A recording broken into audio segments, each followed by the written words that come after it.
கோவை மாவட்டம் பொள்ளாச்சி பகுதியில் பெய்த கனமழை காரணமாக குடியிருப்புகளில் தண்ணீர் புகுந்ததால் பொதுமக்கள் கடும் அவதியடைந்தனர். ஊஞ்சவேளாம்பட்டி சுற்றுவட்டார பகுதியில் 2 மணி நேரத்திற்கு மேலாக பெய்த கனமழை காரணமாக கிருஷ்ணவேணி ராஜநகர், ஜெய் கணபதி நகர் உள்ளிட்ட குடியிருப்பு பகுதிகளை வெள்ள நீர் சூழ்ந்தது. இதனால் பொதுமக்கள் வெளியில் செல்ல முடியாமல் கடும் அவதியடைந்தனர். மேலும் பல இடங்களில் சாலைகளில் மழைநீர் தேங்கி நின்றதால் வாகன ஓட்டிகள் கடும் அவதியடைந்தனர். கோவை ரயில் நிலையத்தில் உள்ள தண்ணீர் குழாயில் இளைஞர் ஒருவர் உல்லாச குளியலில் ஈடுபட்ட சம்பவம் பயணிகளை முகம் சுளிக்க வைத்தது. கோவை ரயில் நிலையத்தில் பல்வேறு மாநிலங்களுக்கு செல்ல ரயில் பயணிகள் அதிக அளவில் வருகை தருவது வழக்கம். இந்த நிலையில் ரயில்களுக்கு ஏற்றப்படும் தண்ணீர் குழாயில் இளைஞர் ஒருவர் உல்லாச குளியலிட்டார். இதனை அங்கு பாதுகாப்பு பணியில் இருந்த ரயில்வே காவலர்களும் கண்டுகொள்ளாமல் இருந்துள்ளனர். இதுபோன்ற சம்பவம் அடிக்கடி கோவை ரயில் நிலையத்தில் அரங்கேறி வருவதாக பயணிகள் குற்றம் சாட்டியுள்ளனர். திருப்பத்தூர் மாவட்டம் ஆம்பூர் மற்றும் அதன் சுற்றுவட்டார பகுதிகளான கன்னிகாபுரம், வீரவர் கோவில், சோமலாபுரம், பச்சக்குப்பம், குமாரமங்கலம் உள்ளிட்ட பகுதிகளில் இடி மின்னலுடன் கூடிய கனமழை பெய்தது. சுமார் 2 மணி நேரத்திற்கு மேலாக வெளுத்து வாங்கிய கனமழையால் நகரின் முக்கிய சாலைகளில் மழைநீர் தேங்கியது. விடிய அரசு மழைநீர் வடிகால் பணிகளை முறையாக மேற்கொள்ளாததால் மழைநீர் தேங்கியுள்ளதாக பொதுமக்கள் குற்றம் சாட்டியுள்ளனர். கடலூர் மாவட்டத்தில் கல்வி நிறுவனங்கள் வைத்துள்ள விளம்பர பேனர்களால் மாணவர்களுக்கு மன உளைச்சலை ஏற்படுத்தியுள்ளதாக குற்றம் சாட்டப்பட்டுள்ளது. புவனகிரி, காட்டுமன்னார் கோவில், சேத்தியாத்தோப்பு மற்றும் அதன் சுற்றுப்புறங்களில் தனியார் கல்வி நிறுவனங்களின் விளம்பர டிஜிட்டல் பேனர் அதிகம் வைக்கப்பட்டுள்ளன. இந்த டிஜிட்டல் பேனர்களில் தேர்வில் வெற்றி பெற்ற மாணவர்களின் புகைப்படம் மற்றும் மதிப்பெண்கள் குறிப்பிட்டு தரவரிசை பட்டியல் இடம்பெற்றுள்ளதால் குறைந்த மதிப்பெண் எடுத்த மாணவர்களுக்கு மன உளைச்சலை ஏற்படுத்தியுள்ளது. விடியா திமுக அரசு இது குறித்து உரிய நடவடிக்கை எடுக்க வேண்டும் என மக்கள் வலியுறுத்தியுள்ளனர். மீன்பிடி தடைக்காலம் முடிய 27 நாட்கள் உள்ள நிலையில் ராமேஸ்வரத்தில் விசைப்படகுகள் பராமரிக்கும் பணிகள் மந்தமாக நடைபெற்று வருகிறது. ராமேஸ்வரம், மண்டபம், பாம்பன் பகுதியில் சுமார் 1500க்கும் மேற்பட்ட விசைப்படகுகள் கரையில் நங்கூரமிட்டு நிறுத்தப்பட்டுள்ளன. விசைப்படகுகளில் சேதமடைந்த மரப்பலகைகள் மற்றும் பழுதான இன்ஜின்களை சரி செய்யும் பணியில் மீனவர்கள் ஈடுபடுவார்கள். இந்த நிலையில் விசைப்படகுகள் பழுது நீக்கும் பணியில் மீனவர்கள் கவனம் செலுத்தாததால் மராமத்து பணிகள் மந்தமாக நடைபெற்று வருகிறது. தூத்துக்குடி மாவட்டம் சாத்தான்குளம் அருகே கழுங்கு விலை கூட்டுறவு வங்கியில் 50 லட்சம் ரூபாய்க்கு மேல் கையாடலில் ஈடுபட்ட மேலும் 2 வரை கூட்டுறவுத்துறை அதிகாரிகள் பணியிடை நீக்கம் செய்தனர்.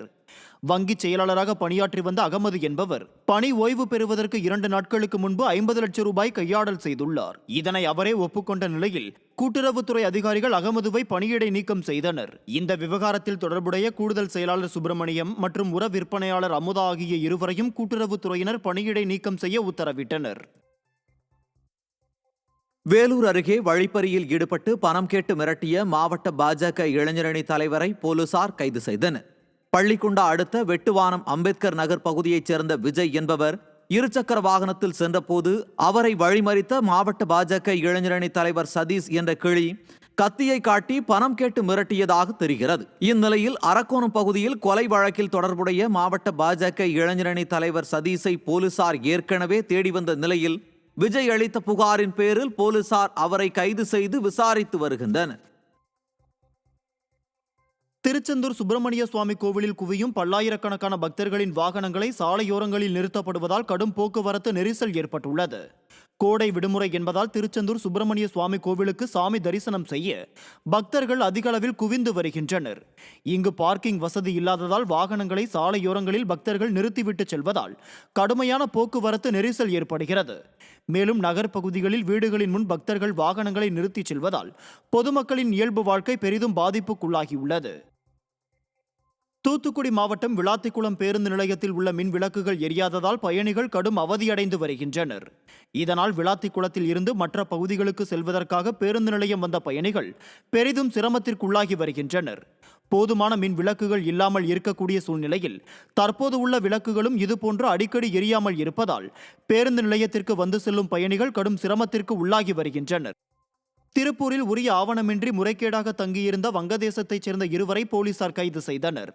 முத்தனம்பாளையம், செவந்தாம்பாளையம் பகுதிகளில் வடமாநில தொழிலாளர்களுடன் சேர்ந்து வங்கதேசத்தைச் சேர்ந்த இளைஞர்கள் உரிய ஆவணங்கள் இன்றி முறைகேடாக தங்கியிருப்பதாக போலீசாருக்கு தகவல் கிடைத்தது. இதையடுத்து அப்பகுதியில் சோதனை நடத்திய போலீசார் உரிய ஆவணங்கள் இன்றி முறைகேடாக தங்கியிருந்த வங்காளதேசத்தைச் சேர்ந்த நஸ்ருல் இஸ்லாம், ஃபைசல் அகமது ஆகியோரை கைது செய்தனர். விசாரணையில் போலி ஆதார் கார்டு மூலம் இருவரும் பனியன் கம்பெனியில் வேலைக்கு சேர்ந்தது தெரியவந்துள்ளது. ஈரோட்டில் இருந்து பெருந்துறை செல்லும் சாலையில் நெடுஞ்சாலைத்துறையினர் சாலை விரிவாக்க பணிகளை பாதையிலேயே விட்டுச் சென்றதால் வாகன ஓட்டிகள் கடும் அவதிக்குள்ளாகினர். ஈரோட்டில் இருந்து பெருந்துறை வழியாக கோவை செல்லும் சாலையில் கடந்த சில தினங்களாக சாலை விரிவாக்க பணிகள் நடைபெற்று வருகிறது.